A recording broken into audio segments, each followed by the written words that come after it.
All right, what is up? We are live, so let's jump right into it with the paint scheme previews. There's a lot to cover. Going to get to the Austin Hill, Connor Zillich, all that good stuff here. Starting off here with the number one of Ross Chastain. The link is in the chat if you want to follow along at home. Just the regular Busch Light scheme this week for him, but right below him, Austin Cindric with a really good-looking Snap-on Tools car. It sort of harkens back. It kind of reminds me of the Dale Jr. number 8 Budweiser car back in the day with those red lines on the side of it too. Really good-looking car here. Austin Cindric, going to have that on my list already in the top 5. Brez Tree on the side of the number 3 for Austin Dillon. A&W, All-American Food on the side for Noah Gragson. Not a bad-looking car at all. The old A&W All-American Food. They do the root beer as well. HendrickCars.com for Kyle Larson. We've seen that one before. And on the side of Brad Keselowski's number 6, he's got the Nexlizit Ford with some minion-looking creatures. They are not actual minions, but they are minion-like creatures on the side of his car. Good-looking car for them. Good scheme there from Nexlizit. Good luck saying that. Gainbridge on the side here for Justin Haley. Zone and Fast Track on the side of Kyle Busch's Chevrolet. Going with the blue Napa scheme for Chase Elliott. Seabest once again on the side for Ty Dillon. Progressive in the Petty Blue on the side for James Dennis Allen Hamlin, the law firm. Ryan Blaney and the Richmond Water Heaters Menards Ford. We've seen that one quite a few times. Grizzly on the side this week for AJ Allmendinger, the green and the black. We've seen it before, but we don't see it that often. He also has the Fallen Outdoors as an associate sponsor on that rear quarter for the 16. It's a road course, so keep an eye on him. Build Submarines, another car to keep an eye on here is Chris Buescher. Number 19, Chase Briscoe, good qualifying efforts. Continues his good string of qualifying efforts, but regular paint scheme for him. DeWalt, sort of the regular scheme, but I like the wing approach that they've got to it. So, I like the wings, period, right? Christopher Bell here. Good looking DeWalt Toyota Camry. He also has Reesers as an associate sponsor there on the rear quarter. Freightliner and a sort of a navigational type of scheme here for Josh Berry. Not quite the Tron scheme that we've seen with Austin Cindric that looked so good back in the day, but not a bad looking scheme at all here. Number 21, Freightliner Ford for Josh Berry. 22, regular Shell Pennzoil for Mr. Joey Logano, who also had a good qualifying effort as well as his teammate. We'll get to that in just a second. We'll get to that next, actually. McDonald Land on the side of Bubba Wallace's pink Toyota Camry with a little bit of yellow trim. Got the sort of fades into a darker pink on the hood, almost a red on the hood, but not quite. And you've got the mayor of Hamburger Town, Hamburger Mayor, or whatever it is, Mayor Hamburger. I don't know what that guy's name is, but you know what? Yeah, if you're old enough to remember the McDonald's characters, they've got the mayor of Hamburger Land, or mayor of McDonald Land, I should say, on the side of Bubba Wallace's car. I don't know exactly what they're promoting. I'll have to look that one up, but not a bad looking scheme. Not a bad looking scheme. Good job by McDonald's. 2311 there. Raptor, once again, they've got good colors, but they can't do anything with them. Overplay, great looking scheme here for Todd Gilliland. We've seen it a couple times, but you don't see it often enough. So I'll put it in the top 5 there. 35 of Riley Herbst, regular Monster Energy scheme for him. Long John Silver is right to the top 5 for Zane Smith in that 38. He's got pretty good numbers here. We'll get into that after we get into the qualifying order. Haas Tooling, regular paint scheme for Cole Custer. The Mobile 1 paint scheme, my least favorite Mobile 1 paint scheme, but that being said, it's still a good paint scheme. Just my least favorite Mobile 1 on the 42 there. Family Dollar in the 43 for Eric Jones there. And then the J.J. Yaley, number 44, getting sort of regional here. He's got Syracuse football, NIL Chevrolet on the car. Good-looking car. Got the helmet right there where the number's at. Well done. Just well done for the 44 team and J.J. Yaley here. Beast, Monster Energy Beast, hard 6%. The Nasty Beast, Tyler Reddick, good-looking scheme for him. A little bit of a deviation from the regular Monster scheme, but not too far of a deviation from the regular Monster scheme. Real American Beer, once again on the side of the number 47 for Ricky Stenhouse Jr. And if you look at the back, just above the 200% American, he has a special tribute to Hulk Hogan there, remembering the passing of Hulk Hogan on that car. So that's what's sort of extra special about that car this weekend on the 47. 48 Ally Do It Right, regular paint scheme for Alex Bowman. 51 Evil Knievel. Great scheme here for Cody Ware, Evel Knievel, the greatest stunt person of all time, no doubt about it. Good looking car for sure. 54 Monster Energy, so 3 monster cars in the field, unless I lost count, but I think 3 of them. Mohawk Northeast Inc. on the side of Ryan Preece, red, white, and blue, chrome red. Love the car. Good looking car. Good scheme for Ryan Preece. 66 Southern Tier Security sort of reminds you of the Chattanooga Chew of David Pearson. I think Larry Pearson drove it as well. But I know one of the Pearsons drove it, but that's what it reminds me of. Brown and gold. Good looking scheme there for Josh Balicki. Well done from Southern Tier Security there and Carl Long's gang. 71, the Go Bowling of Michael McDowell. Good qualifying effort for him as well. He's going to be one that can possibly upset SVG. That is the poll question. Who do you think has the best chance to upset SVG? You have your options over there. 77, I wish I had more because I just would have put the whole field in there to see where everybody's head's at. 77, Delaware Life for Carson Hocevar. 87, they've withdrawn the entry here for Connor Zillich, which we'll talk about a little bit in a minute. But the 87 was going to be the Red Bull car, and the 88 is the WeatherTech this week. 99, freeway.com. There is your paint schemes. Ryan Blaney grabbed the pole. Shane Van Gisbergen starts second. Chase Briscoe is third. Ross Chastain in the 4th position in the Busch Light Chevy. Good track for him. Kyle Busch in the zone Chevy is in 5th. 6 through 10 is going to be Michael McDowell, Alex Bowman, Carson Hocevar, Christopher Bell, and William Byron. 11 through 15 is going to be Joey Logano, Chris Buescher, Austin Cindric, Ty Gibbs, Bubba Wallace, Brad Keselowski in the 16th position. 17th is going to be Ryan Preece. 18th is AJ Allmendinger. Daniel Suarez rolling off in the 19th position. 20th place going to be the number 9 of Chase Elliott. Tyler Reddick rolls off 21st. 22nd is going to be Denny Hamlin. 23rd position will be Justin Haley. Josh Berry rolls off 24th with Connor Zillich in the 25th position. And 26th to 40 cars on the field today is going to be Austin Dillon, Kyle Larson, Todd Gilliland, Riley Herbst, Eric Jones, John Hunter Nemechek, Cole Custer, Ty Dillon, Zane Smith, Ricky Stenhouse Jr., Noah Gregson, Cody Ware, Catherine Legg, JJ Yaley, and Josh Balicki. 25th position for Connor Zillich. That car is not in the field. Trackhouse, at least as early as this morning, had just pulled that car from the race because of the broken collarbone. And we'll start off with that there. Connor Zillich got out of the car, fell out of the car, broke his collarbone. We don't know how much time he's going to miss, but they have pulled the car for this particular race in the Cup Series, and we will see what happens going on down the line. I know Kyle Larson filled in for him one time earlier this season when his back was injured, or he had the hurt ribs or whatever was going on with that.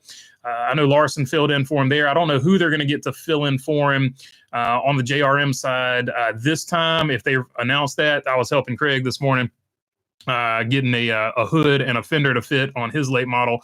So last I checked, that was everything with that. So let's jump into the chat and see what you guys want to talk about. Also, of course, we can talk about the Austin Hill situation and the SVG before Connor Zillich got out of his car and won the race. The SVG and Connor Zillich situation as well, where SVG was aggressively blocking and Connor Zillich came onto the track at a weird angle. And just depending on, did he wreck him on purpose? Was it just a racing incident? Everybody had a take on that. I wasn't watching it live, but from what I could see, it looked like SVG was blocking, and it looked like Connor Zillich just he thought he was clear and he wasn't clear. I don't think it was intentional personally, but I don't think that that's going to matter. Those two have a history, and they're just going to beat and bang on these road courses from now on. And as far as I'm concerned, I love it. I want to see them beat and bang, but I don't want to hear either one of them complain about it. SVG didn't complain about it after the race. I don't want to see Connor Zillich complain about it because he has complained about the way they race each other before. I don't want to see either one of them complain about it after the race because they both race aggressively against each other. So that's the only real take I have on that one. Austin Hill is more it just depends on where you stand with Austin Hill. Austin Hill, you get what you get, right? You know he's going to drive super aggressively, or dirty, whatever you want to call it. It just depends on your stance on it, right? And there's two ways of looking at it. Austin Hill just came back from suspension. And and some people are going to look at it like this. Austin Hill just came back from suspension, and he's still driving like he drives. And the other way of looking at it is Austin Hill's just coming back from suspension, and he is basically letting NASCAR know, suspend me all you want to. I'm going to drive how I drive, and that's just that's two ways. That's the two different ways of looking at it. And it just boils down to, do you like that type of driving or do you not like that type of driving? And I would say the vast majority of NASCAR fans, from what I've gathered on social media, don't like that driving. But there are a handful of fans that love the way that Austin Hill goes out there and goes about his business. So that's really just the basic crux of the argument. At the end of the day. So that's my take on Austin Hill, but drop down your thoughts and stuff like that in the comments. Speaking of comments, let's get to them right now. Poll question is up. Best chance to beat SVG, Michael McDowell, Elliott or Larson, Reddick or Logano or Blaney. I probably should have put, Chase Briscoe with Reddick. I was just trying to get as many different, I didn't want to have too many options. I wanted to have as many options as possible, but I only get 4 options. But I didn't want to put every single Toyota driver on one line, so I just went with Reddick because I think he's their best road course racer. But Chase Briscoe's no slouch on road courses either. But anyway, those are the options. That's why those are the options. So get your votes in if you want to. All right, John Carpenter. I'm still hype on Chris Buescher going back to the back-to-back at the Glen. Yeah, Chris Buescher, I wish I could have put him on there, but I didn't want to include him. I didn't want to have like four drivers, you know what I mean? So I just tried to stick the Penske drivers and Hendrick drivers as far as that went. I remember when this was just the Bud at the Glen. The Bud at the Glen was a great sponsorship. Back in the day, it really flowed well, and that for the longest time, that's what I remembered thinking of it as. It's the Bud at the Glen, the Bud at the Glen. Until they changed the sponsorship, I didn't know it was anything different. Now it's just Watkins Glen. But yeah, back in the day, the Bud at the Glen was basically the title of it. That's CB17 to win, which I suppose is implied with the back-to-back. Yeah, I got you, John Carpenter. Watkins Glen Grand Prix was the first post-World War II street race. Oh, by the way, Bill Murray going to be the Grand Marshal today, or riding the pace car, one or the other. I saw something about that, so that's pretty cool, too. Ghostbusters, let's get it done. Post-World War II street race in the U.S., with the start-finish line being in the front of the county courthouse on Franklin Street, and went from 1948 to 1944. There you go. There is your post-World War II street race information. Cool deal. Did not know that. Jamie Schweitzer with your history nugget of the day. Appreciate you there, Jamie. That is a neat bit of history. Didn't know that, says John Carpenter. Happy race day, everybody. Happy race day. Timber Race. John Carpenter, the Bud of the Glen, sounded so badass. It did. I loved it. That was really good sponsorship. Thanks, John, says Jamie. Blaney was fast to park it on the pole, but McDowell's practice speeds and past performance should have him knocking on SVG's door. I might be wrong, but it seems like the Spire cars don't hold up. Speaking of which, I didn't get to the driver averages, so let's jump into that real quick. I just reminded me there with the Michael McDowell deal. So in the previous 3 races here, the best average finish among drivers, where's the average finish here? Here we go. Best average finish goes to Shane Van Gisbergen in his one race of a 2.0, Hocevar 3.0 in his one race, and Zane Smith 5.0 in his one race, which bodes well for Michael McDowell.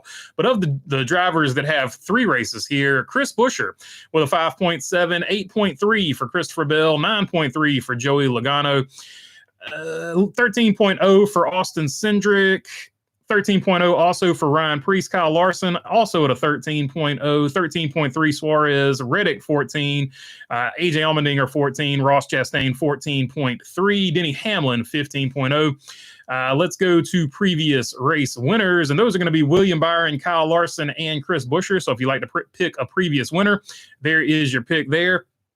And let's go to top 10s. 3 top 10s for Chris Buescher, 2 apiece for Christopher Bell, Joey Logano, Tyler Reddick, AJ Allmendinger, and Michael McDowell. Let's go to laps led, because sometimes laps led will give you an insight as to who's strong here. 66 for William Byron, 51 for Ross Chastain, 38 for Michael McDowell, 29 for Chase Elliott. Joey Logano has 21 and 19 for Chris Buescher. Nobody else is in the double digits.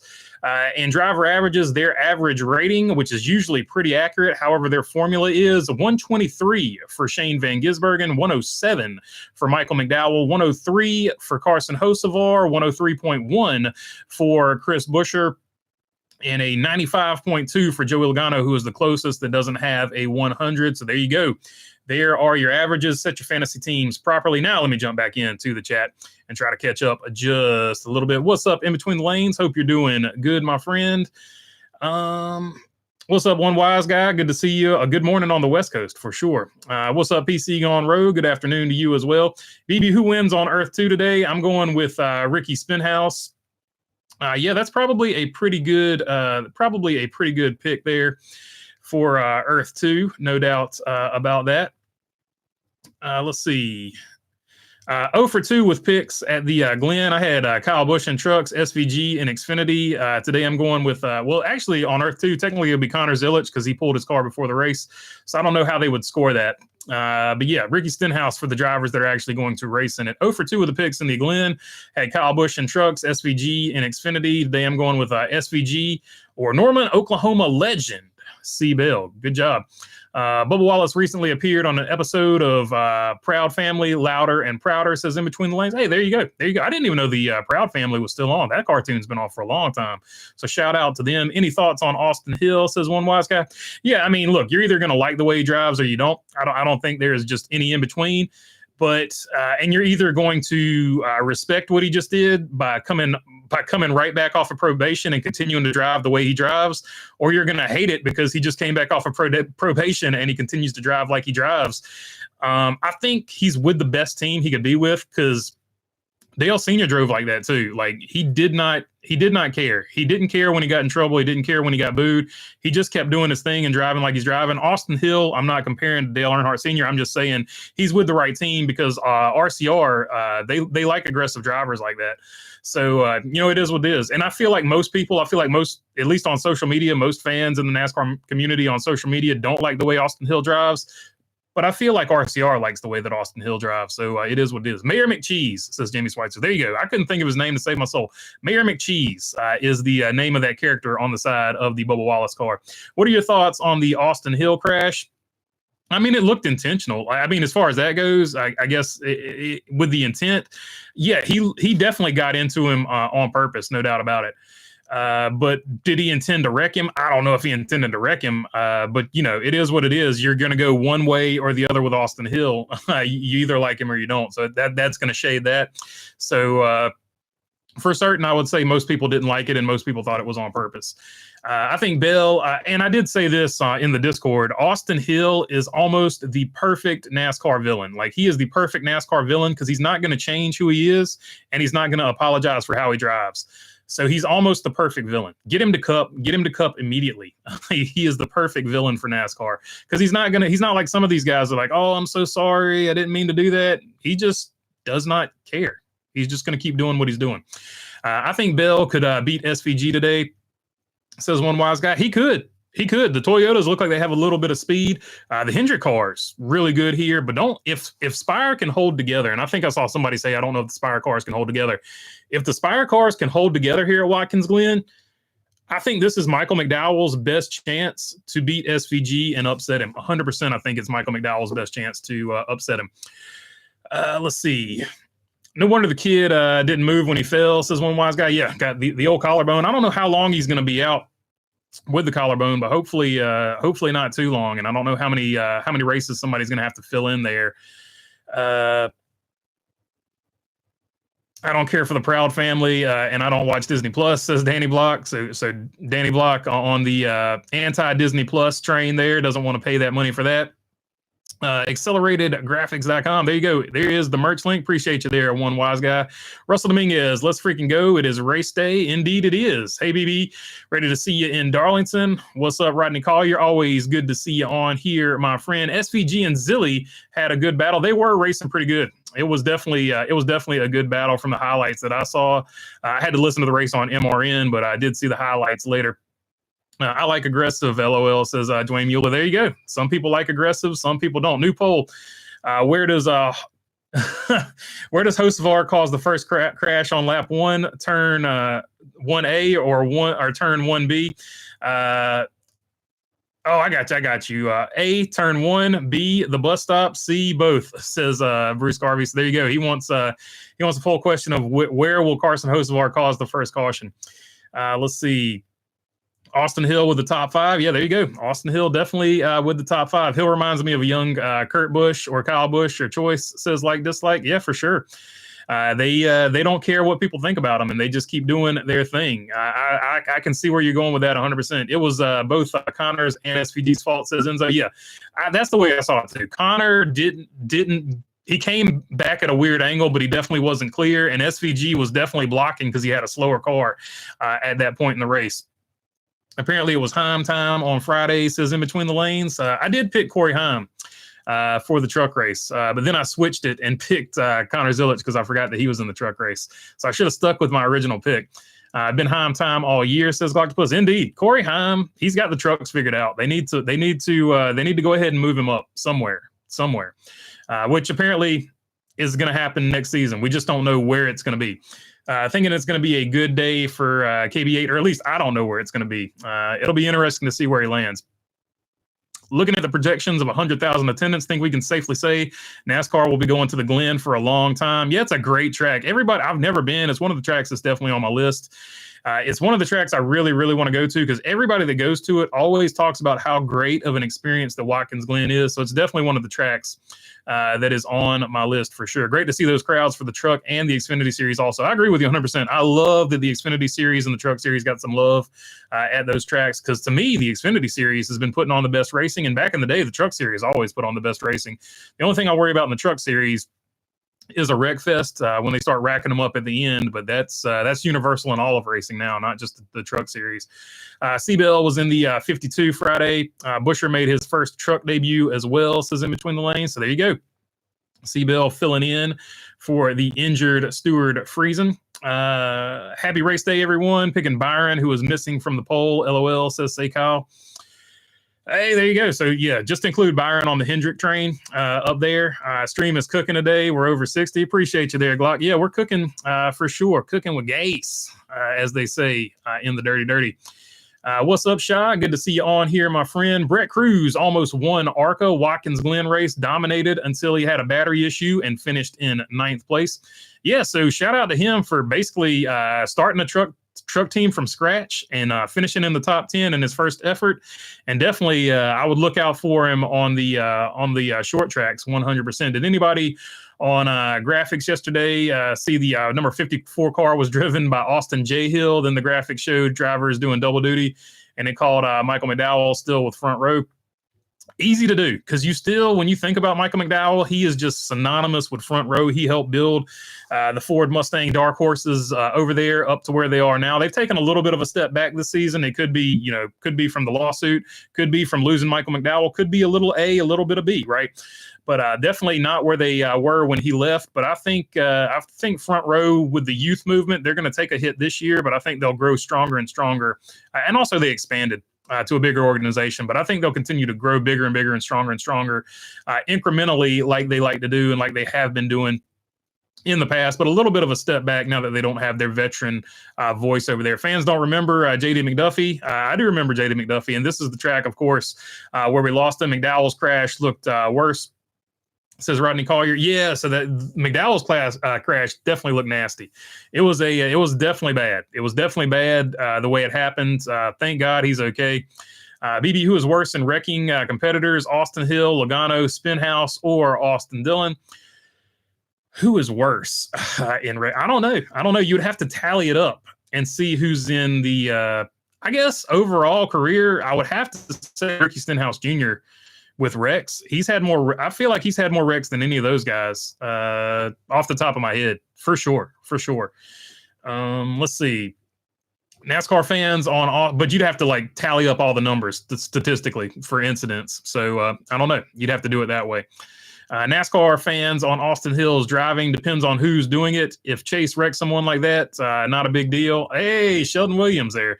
On the other hand, if Austin right hook Denny, fans will love him. Hey, there you go. That's probably a really fair statement. You're right. It depends on who gets wrecked, and it depends on who's doing the wrecking, and if that person has a history of doing it, right? So those three things definitely factor in. Good call there, Sheldon. No doubt about it. Poll question: Who is a more controversial driver, Austin Hill or Carson Josevar? Josevar says Tim Brace. That is Ooh, that is a good question. You know what? Let me. Yeah, I do have a pen. Here we go. Let me write that down. That's a good poll question. We'll more controversial. We'll use that on another one.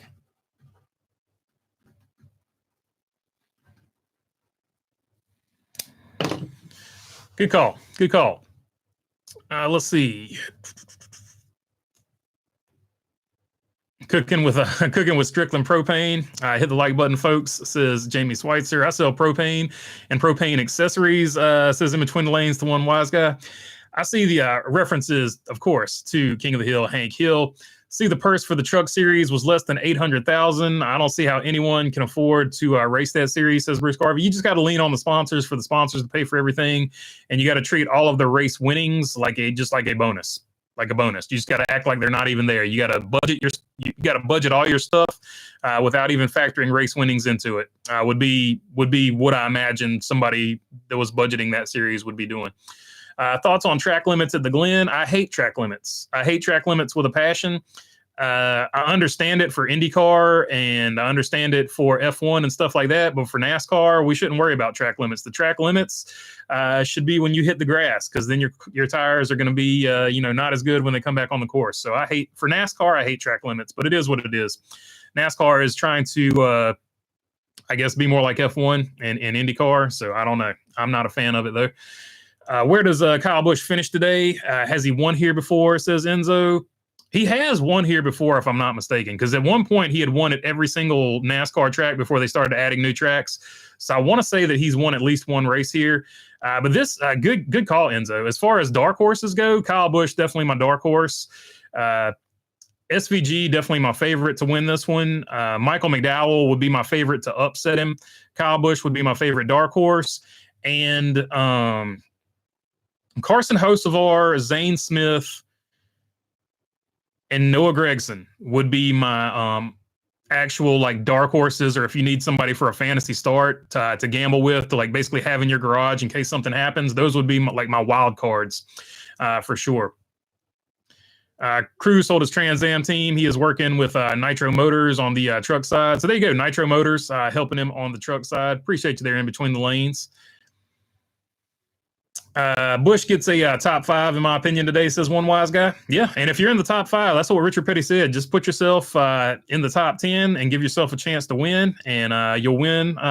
You'll win more races that way than going out there and driving crazy. That was always Richard Petty's approach to it, and I'll take his advice on that because he's got 200 of them suckers. Could Front Row lose the charters in the lawsuit and then switch to Dodge and be given charters back by NASCAR? Like dislike, you're onto something there. So yes, anything is possible with the lawsuit. So that is possible. I'm not saying it will happen, but let's go down that road just in case it does. Let's say they lost those charters and then they said, hey, you know what? We're with Dodge now. NASCAR said we have charters set aside for Dodge. They could get Dodge charters as a Dodge team. So yeah, that could 100% happen. That's 100% something that literally could happen. Good call, like dislike. Yeah, for sure. That's Earth 1, but it sounds like something that would happen on Earth 2. But it is definitely something that could happen. That is a possibility if the lawsuit goes that way. I still think they're going to settle out of court at some point. I think both sides just want information, and once they get the information, they'll settle, and that's what I think will happen. But until then, they're going to drag each other through the mud. That being said, they could also get so mad at each other that they take it all the way down to the wire in court. Maybe I'm crazy. Say Kyle, what's up, my friend? Maybe I'm crazy, but didn't NASCAR's untouchable Golden Boy get parked a week for right hooking?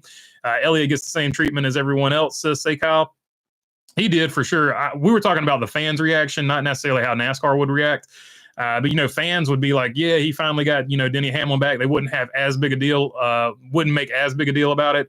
Whereas, if, Joey Logano or Austin Hill, Carson Hocevar, if they do it, it's going to be like, that son of a gun did it again. But once again, it goes back to history. Does that driver have a history of doing it? So on and so forth. So it does play into it. Your favorite driver, if your favorite driver does it, you usually, and I say this as an Earnhardt fan, when your favorite driver does it, it's like, it wasn't that big a deal. when it's not your favorite driver that does it, you're like, that son of a gun. So that's just the way your perception is painted as a fan. 100%. Jeff Gordon's COT wreck at Watkins Glen was huge, I believe, with Sam Hornish, says Walter Flair. Yeah, that was a huge impact. Elliott Sadler's, even though you can't get like a great look at it, Elliott Sadler's, I would love to see the data on Elliott Sadler when the engine got ripped out of the car. That had to be like a crazy amount of impact. Eric Amarola's impact was one of the biggest ones of all time. Said it was the worst one he ever took. So that's the most recent one. But yeah, they were all there. There have been some rough crashes. So shout out to NASCAR for having safe cars. We will say that. Kyle Busch, new Rebel Bourbon scheme recently, says in between the lanes. Yep, he does have a new one coming out, if I'm not mistaken. If Austin wrecked Denny at Indy, he is probably rivaling Chase the next week for the most popular driver. Sad to say, but I've seen it happen, says Sheldon Wells. Yeah. A lot of people just don't like. So there's Denny Hamlin, Joey Logano, and Bubba Wallace. I would say those guys probably get the loudest boos, and it used to be Kyle Busch before he went to RCR. Those were like the four guys that got the loudest boos no matter what racetrack you went to. So if any of those, Kyle Busch no longer, so I'm taking him off that list because he's like equal like cheers. He's more cheers than boos now. But if any of those other three drivers get wrecked, you're going to hear a huge like the crowd will be like, yeah, we love that guy now or whatever. So it sort of is what it is. You got to have favorites, and same thing with Carson Hocevar now. Carson Hocevar might be the next guy. Next time I go to a racetrack, I need to hear the boos or cheers on the Carson Hocevar side of things to see if he is starting to rival that gang. If he's joined the villains as far as that goes. KFB has 2 wins at the Glen, says Shaw. So there you go. Appreciate you looking it up for me there, Shaw. So yeah, KFB has 2 wins there. Who owns Watkins Glen track, NASCAR or Speedway Motorsports? That's a good question. I can't remember if this one's privately owned or not. There are still a handful that are privately owned. I'm not 100% sure on Watkins Glen. Your track limits is too simple for controversy, and NASCAR needs chaos, says Brickyard Brickhead. Yeah, for sure.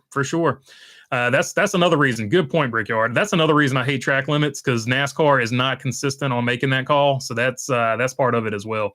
There's the Discord link from One Wise Guy. NASCAR in 2040 track limits will be concrete walls, landmines, and grass runoffs.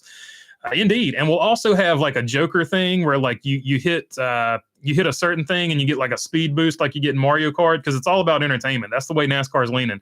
We have to have maximum entertainment. Camaro 50, NASCAR owns Watkins Glen. So there you go. NASCAR does own Watkins Glen. Tell Shaw to watch Celtic Pride. I will tell him, says Shaw.